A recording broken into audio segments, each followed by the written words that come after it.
My name is Angel Nicholas. They call me Anjel Britt because I'm British. I'm from London in the UK and I live here in San Diego, California. I was a teacher for many years, but now I'm a photographer. I think I've been a Toastmaster member since about 2006 or 7. My friend took me to the first group. She took me to so many groups, but the Expressions Unlimited Toastmasters, that was the most interesting group. It was the most diverse, really good mixture of people that I think from all walks of life that I would never have met normally. And that's what's great about Toastmasters in general. It attracts a wide mixture of interesting people. So I've stuck with that club. I'm still a member today. And I actually named my business after it originally. I used to be Expression Unlimited Photography before I was Anjel Britt Photography. And I love that club. It's a Friday lunchtime by the beach. And we do such interesting things that it's perfect. What's your progress in the program? Oh, I did almost everything originally, many years ago. And I also served as the vice president and the president for a few terms of that club. And then I moved around, I did different things. Now it's changed. They put a new system, pathways, that you have to begin again.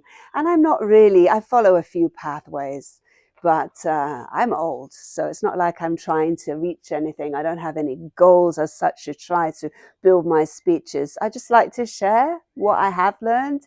And my knowledge of English has been useful for a lot of people. My experience teaching has been useful as a mentor for some of the members. And so I think I've done quite well. I kind of hover around the middle, let's put it that way. For the old program, which level did you get? I don't remember. The top is a DTS, a Distinguished Toastmaster, but I think I fell short a couple of things that you're supposed to do before you get that. I really don't remember, but I did win a contest. Okay. That's as far as I got. Can I show you my little trophy here? Go ahead. I'm very proud of this. I felt so happy when I got it. It's for table topics for Area 18. I got first place in the table topics contest, which is wonderful for me. I always find it easy to speak impromptu, but I've realized a lot of people find the table topics where you talk without planning really hard. And so when I won that, I realized that we don't always know our own gifts. We look at other people and the things they can do that's hard for us, and we look up to that and we go, oh, I have nothing, they're everything. But then there are people who look at us as well and say, wow, that's something I can't do. And people never recognize their own gifts in time. I think we should notice I'm good at talking. I know you're also a member of Improvicus. When did you join that club? Oh, I joined Improvicus right at the beginning when that club started up. It started up out of another club with Paul Donner that I was already a member of, which did improv in person. And then they set up Improvicus to do online Zoom that everyone around the world can come to. And it's just totally off the cuff, fun games, improv games, easy stuff, actually. But maybe not. If you're someone that finds it difficult to speak off the cuff, then it can be challenging and really, really helpful. A lot of people, I think, have benefited and they gain experience and more confident in just speaking after having played the games at Improvicus. And they're a great group of people. How do you like that club? Oh, I love it. I really love it. And I'm a member of another improv club too, which was called Frontwave. I think they're just changing the name right now. They meet online also Thursday evenings and we play improv games there too. I love to be the game master. I love giving people the challenges and the scenes to play and seeing what they come up with. People are so creative and interesting when they do that. Do you remember how many speeches have you given? And which one was your favorite? Jin Lu, I can't remember all the speeches that I've given. I give speeches out when I'm walking my dog, actually. So I think the icebreakers are probably the most interesting or challenging for one to give. But the ones that I enjoy giving are the latest. I studied anthropology at the University of London, and I've been reading the latest discoveries with animal ethology and animal cognition. And those speeches that I've recently been giving really interest me, and I hope to give a few more because there's a lot we don't know as a society about our closest relatives, the bonobos, the chimps, and all of the other great apes, and the studies that have been done are just fascinating. All animal studies are really interesting me right now. Toastmasters has helped me, although I have not gone in with the same difficulties that some people have. Some people come in, they're too shy, they want to learn how to be confident, or they are not fluent. They say and and if and but and like and so a lot, or they stammer. A lot of people really struggle and they learn so much from Toastmasters. I wanted them to teach me American. When I started, my goal was to speak like an American. How am I doing? I don't think that one worked. I found it very difficult to stand up in front of the group because in England you don't do that. We don't have book reports and things in school where you go ahead of the class and stand up, really, at least not when I was in school. The only time in the UK that you stand up and everyone else is sitting, I think, is in the courtroom when you're standing in the dock and you're being accused of a crime. And in my school, when I was a child, standing up was a punishment. They would shout your name, Jin Lu, stand up. So to do that at Toastmasters was my most challenging thing. I think everyone finds something different, but for me, it was the one to be only one standing and to have everyone expect you to keep talking. You know, because in a conversation, someone else chips in, wait for them, and then someone else chips in. But in Toastmasters, you have to continue through the speech and they're all looking at you. So I think that helps everybody in life to know that you need to keep going. And speaking of the accent, do you have a switch? I see a lot of actresses they can like a switch between British Well, I can do a little bit of Australian accent, but I find that so difficult, but I can't really do the American. I can't, although the people in England think I've got American. It's more the vocabulary, you know. The vocabulary is very different in America, and I'm still learning a lot of it after being here for 18 years. There's still words that come up. I've only just learned one, is that we say the sun is shining, the sun shines. Yesterday, the sun shone. Or when I looked at the ocean, the sun shone on the ocean. I've just learned Americans say shone. They don't say shone. It rhymes with gone. It's spelled the same. And all the poetry you look at often talks about flowers and sunlight and things that shone in the light, whatever. So Americans, if you read poetry in England, remember to pronounce it right, or else your reading won't scan properly. But that was a shock to me. I've been listening to Americans reading books on tape, some wonderful people. You can listen on YouTube and they're reading a book.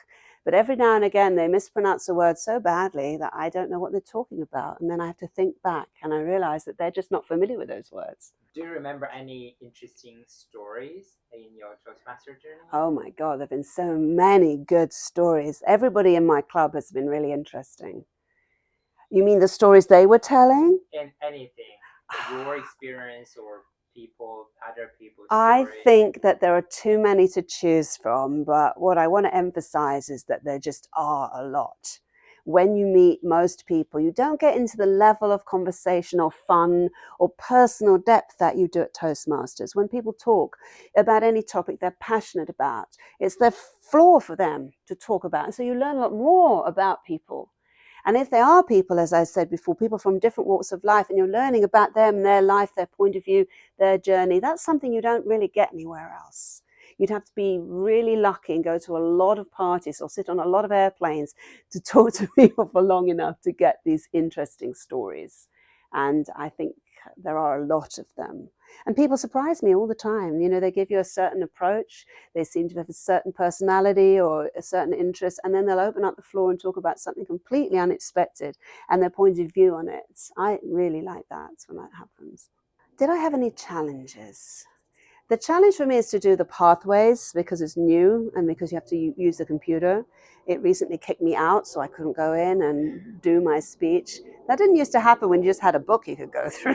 So I'm old-fashioned that way. That's my challenge, that I like to sit out in the garden and look through my book and plan what I'm going to talk about there rather than have to go inside and squint at a computer screen and look it up on pathways. But that makes it convenient for a lot of people, especially younger people. It's easier for them that way. They're used to doing it that way.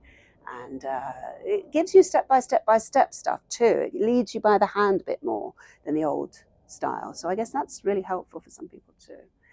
My only other challenge is making sure I get there on time. My advice to a new Toastmaster member is stick with it. Do what you want to do.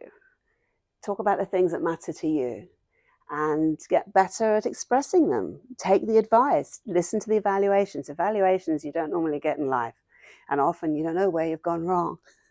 But a Toastmasters will tell you, and that's really helpful. So I would say keep shopping around too for different clubs. Join more than one club maybe, because they vary a lot and they'll give you different benefits depending on the sort of people and the ethos of the club itself. And stick with it. Stick with it.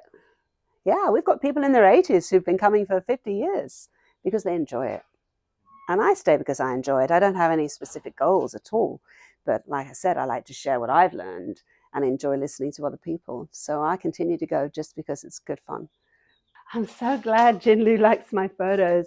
I have a random selection. This one is at the Salk Institute. Beautiful buildings with model Christine. This is a dancer, Madeleine, at the Oceanside Art Walk. And this is at Balboa Park behind the Science Museum. This is the lovely Maria Elizabeth doing her workout. This is daylight, and then this is studio light. And then this is Erin at Oceanside Beach. Look at the color. I didn't have to Photoshop that. Everything is exactly as it was. This is a daylight picture of Julia with the horse. I was standing a long way away and I had a light close to her, and it wasn't dark yet, but I just shot it at a very fast shutter speed so it looks dark. Let's see, we've got some more studio, hair and makeup, boudoir, my favorite boots, guitar. This is the Oceanside Pier. What a lovely girl. That's Olivia. And then these crooked ones are fine art nudes of Floofy and Marique. And then this is fun. This is another daytime picture that looks like it was taken at night at the Gas and Steam Museum. Veronica's doing her pin-up look next to the car. And then this is Anya, Studio, Wonderland Studios. This is Justine at the City College. And this is Angel at the Oceanside Pier. We had 2 seconds because the police wouldn't let us take a picture with lighting and cameras standing by the parking area. And so we said, please, please. And said, 1 second. She threw herself into that pose. And instantly the camera, he said, no, that's it, you're finished now.